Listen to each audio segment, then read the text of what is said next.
Hi guys, now I'm going to speak to you about signs, symptoms and treatments of any chest injuries, including the lungs, the heart and the ribs.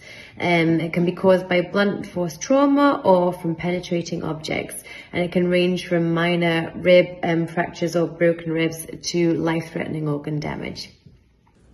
So both lungs inside the wall of the chest cavity have separate lungs. In a penetrating chest injury, for example stabbing, the outer layer of the pleura can be punctured and all the air But if the air continues to enter into the pleural cavity but doesn't escape, it can be also known as the sucking chest wound. You can visibly hear the air being sucked into the chest. This can cause pressure and air to build up, and then leading it to squeeze the other heart and lungs.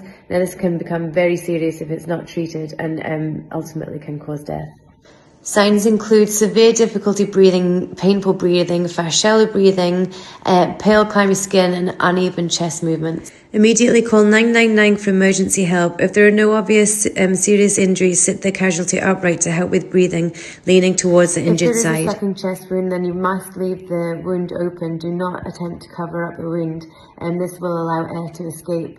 And also apply direct pressure to stop the bleeding, but do not block the hole. With a collapsed lung, if the casualty becomes unconscious, open the airway, check their breathing and resuscitate if necessary, and use the recovery position and place them on the injured side on the lower side.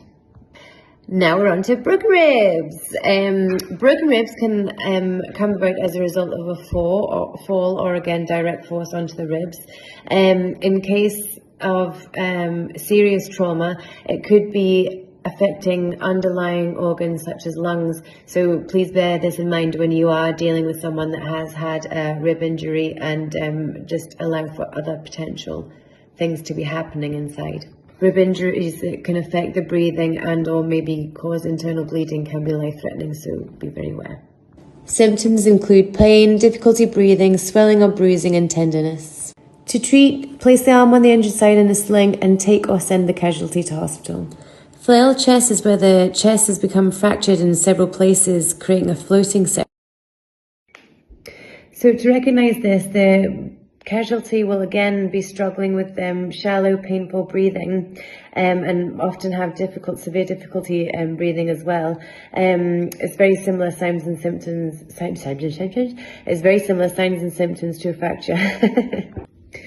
To treat, call 999 for emergency help. Sit the patient down in a comfortable position, and preferably have the injured side arm in a sling so it's elevated.